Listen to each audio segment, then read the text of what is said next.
Fala aí, pessoal. Bom dia, boa tarde, boa noite, boa madrugada para todo mundo aí. Vamos pegar um ponto hoje que é a hermenêutica condicional. Um vídeo não tão longo, nem isso, mas bastante objetivo, sobre a hermenêutica condicional, que é o seguinte, que é falar sobre os métodos interpretativos da norma condicional. Tá? Então eu gostaria que você tivesse uma noção que a Constituição ela é estruturada através de regras, princípios e valores. Nós já conversamos sobre isso, não é isso? Regras vigoram o princípio do tudo ou nada, aplica ou não se aplica. Os valores têm baixa densidade jurídica, mas tem grande campo de aplicação. O que é justiça, o que é dignidade, o que é honestidade. E os princípios, não é isso? Que são, na verdade, paradigmas, não é isso? Que são, na verdade, postulados que norteiam um estudo de alguma coisa. Tá? O que é interessante é que nós temos vários métodos interpretativos. Entenda que a Constituição ela tem que ter uma coisa que é chamada plasticidade. E o que é a plasticidade constitucional? A Constituição ela tem que se amoldar à realidade social. Entenda que a nossa Constituição é uma Constituição rígida. A alteração expressa dela, ela passa por um processo legislativo rigoroso. Eu tenho que ter 3/5 de votação nas duas casas, não é isso? Em 2 turnos, não é isso? E a sociedade ela é dinâmica. Ela se altera rapidamente. Né? Inclusive, Zygmunt Bauman ele fala da sociedade líquida, onde eu tenho uma quantidade tão grande de informações, uma quantidade rápida de transformações sociais, e a Constituição ela precisa se amoldar a essa realidade social. Maravilha? Então, nós passamos a ter vários métodos interpretativos da norma constitucional. E que métodos interpretativos ou métodos hermenêuticos seriam esses, tá? Que métodos são esses? Então aqui vou passar para vocês alguns aqui, ó.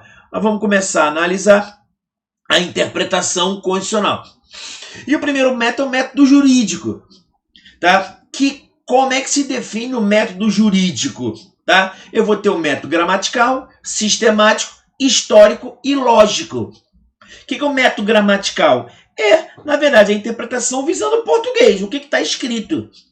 Eu preciso interpretar o que está escrito. Interpretar, inclusive, as vírgulas. Interpretar exatamente o que o bom português nos diz.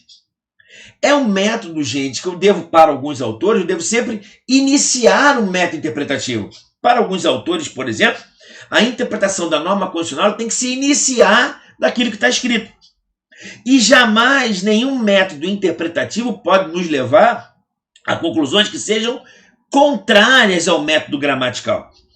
Isso é bastante controvertido, né? Mas, André, eu posso ter uma interpretação diversa do que aquele que está escrito? Há controvérsia, depender do método interpretativo, você vai entender o porquê. Ok? Mas eu inicio falando com os senhores que, por exemplo, um exemplo aqui, o casamento é a união entre homem e mulher.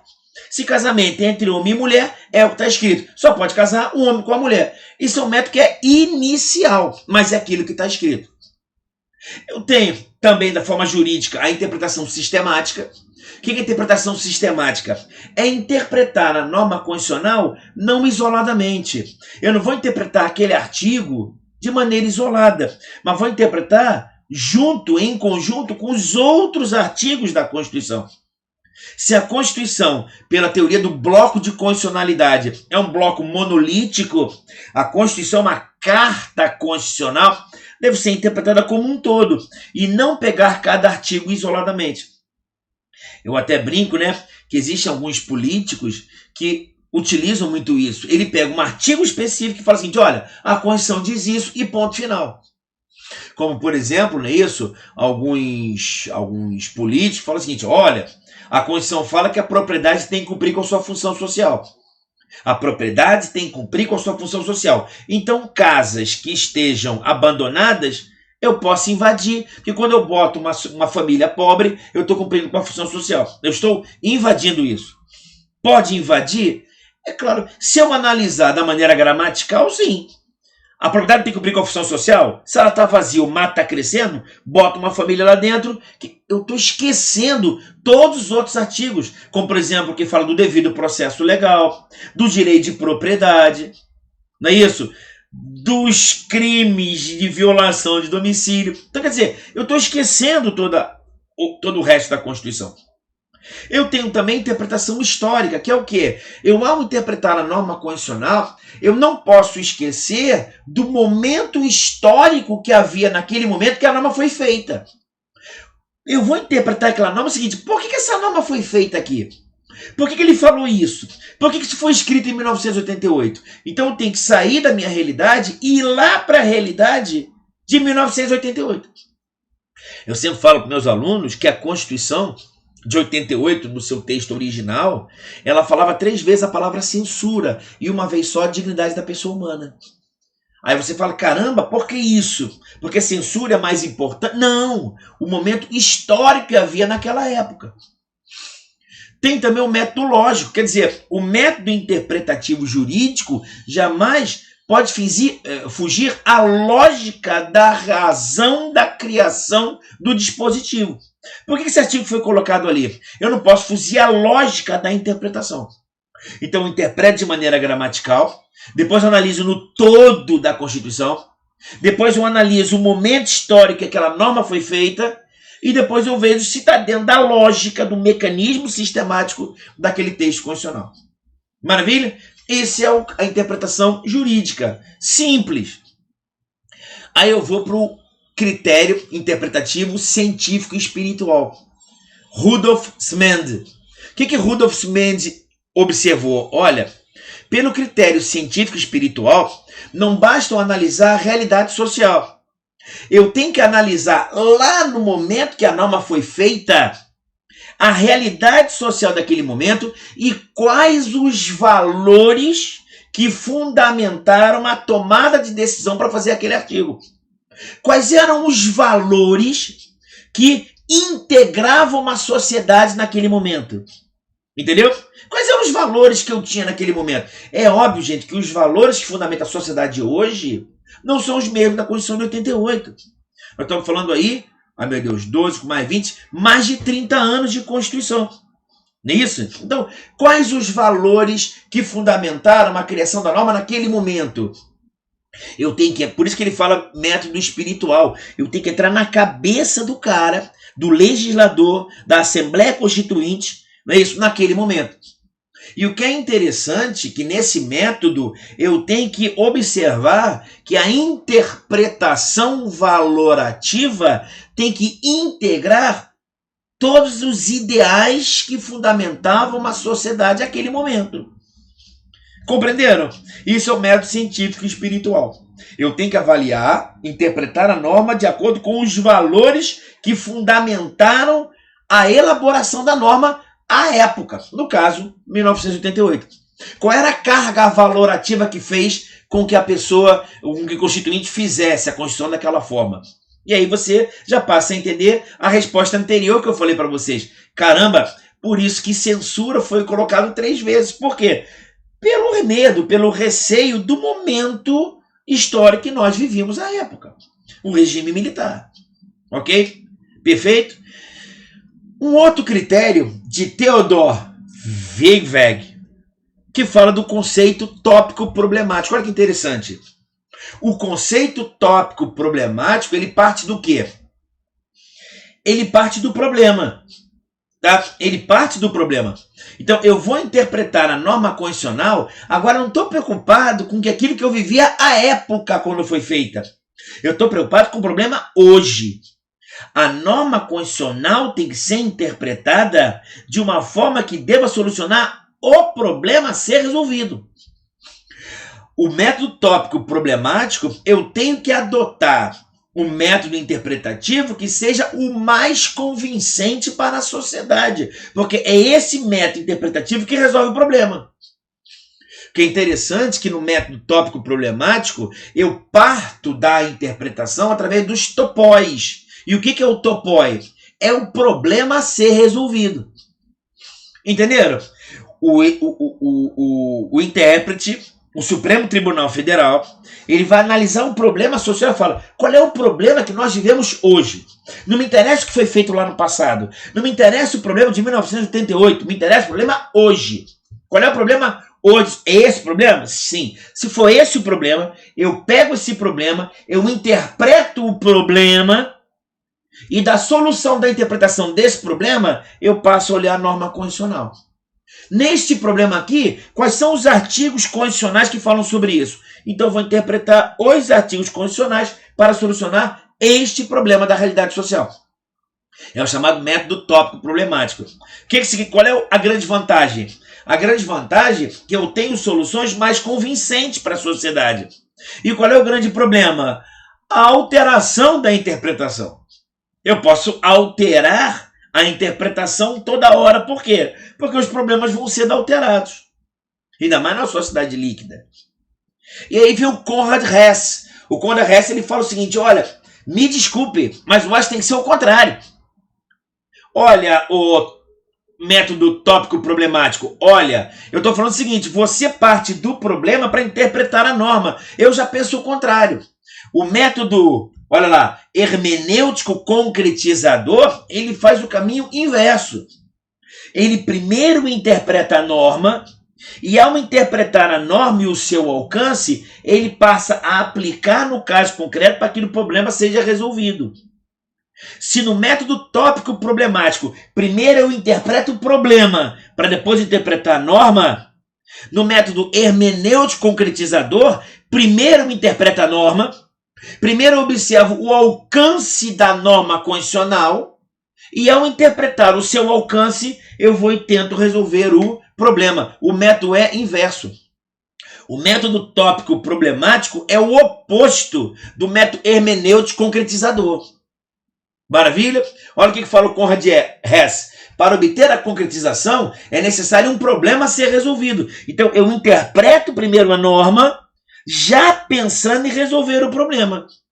No método tópico problemático, primeiro eu interpreto o problema, vejo o alcance daquele problema e eu passo a interpretar a norma já tendo interpretado o problema. E aí vem o Frederick Miller. Frederick Miller ele fala o seguinte, não, eu tenho que ter o critério normativo estruturante. E o que é o critério normativo estruturante? Olha, cara, na verdade, você não tem que interpretar a norma constitucional à luz de um problema específico. Você tem que interpretar a norma constitucional à luz do problema da realidade social. Eu tenho que analisar a realidade ao qual nós nos encontramos. Não é analisar um problema em si. Se eu ficar analisando, se eu interpretar a norma constitucional à luz de cada problema que existe na sociedade, eu vou ter várias interpretações. O que eu preciso é ter uma noção da realidade social, e aí não são problemas, são realidades sociais, e à luz dessa realidade social, eu tenho que interpretar a norma constitucional. Por que você não fala problema? Porque para alguns pode não ser problema.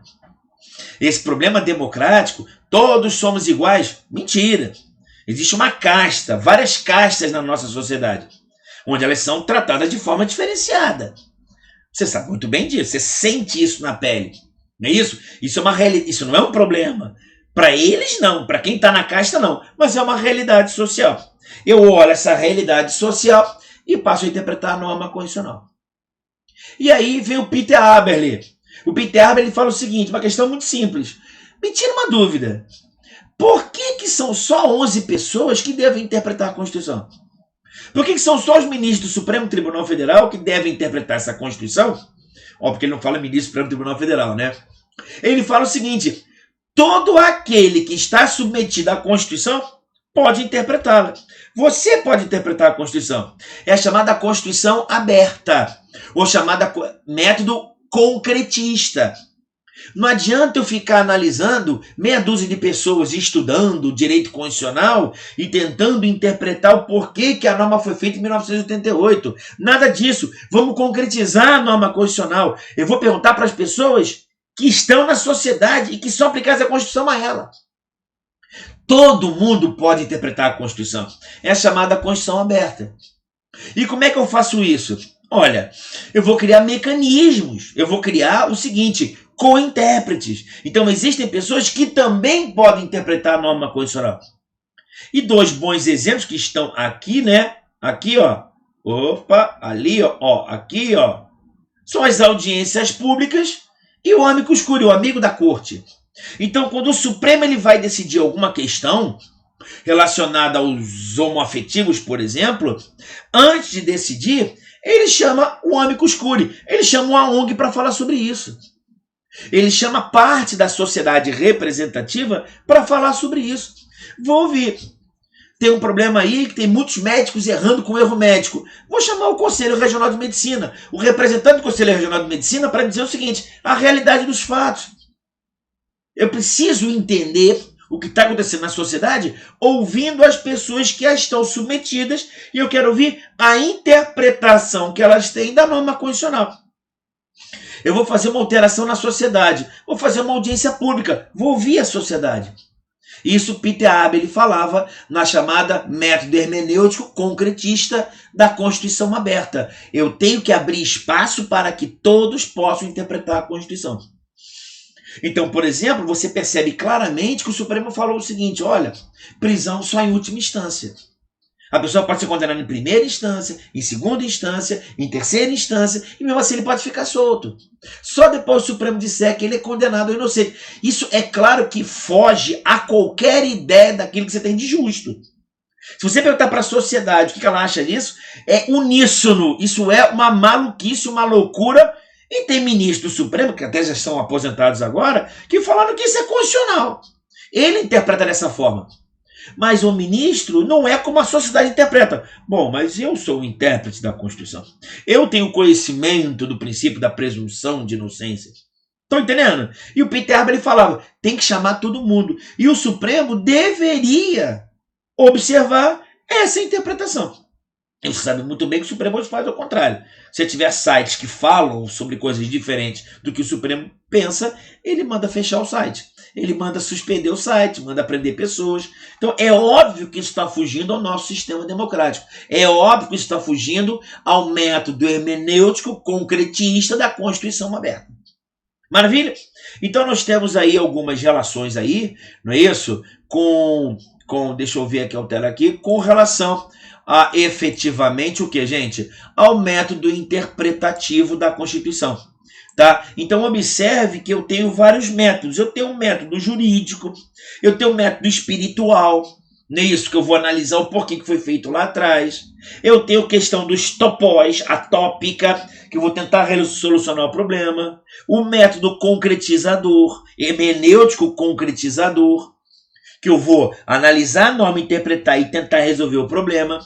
Não é isso? Eu tenho um critério que observa a realidade social, que é o método normativo estruturante, não é isso? E o método concretista da Constituição aberta de Peter Abel. Maravilha? Então nós temos aí várias situações, gente, vários métodos interpretativos que visam dar plasticidade à Constituição. Então tem que interpretar a Constituição de forma que ela se amolde à realidade social. Isso, gente, é um critério interessante, tá? Porque a Constituição de 88 a sociedade é diversa. Jamais pode haver uma politização partidária dessa interpretação. O que está acontecendo hoje, em alguns pontos, é que parece que as pessoas que interpretam a Constituição, elas têm vieses políticos específicos. Ou viés de esquerda, ou viés de direita, ou critério humanista, ou critério socialista, ou critério capitalista, ou critério nacionalista. Isso que contamina os métodos interpretativos. Maravilha? Esses são critérios jurídicos, doutrinários, que visam com que você tenha a melhor interpretação possível da Constituição. Maravilha, gente? Olha, um forte abraço, tudo de bom e até a próxima.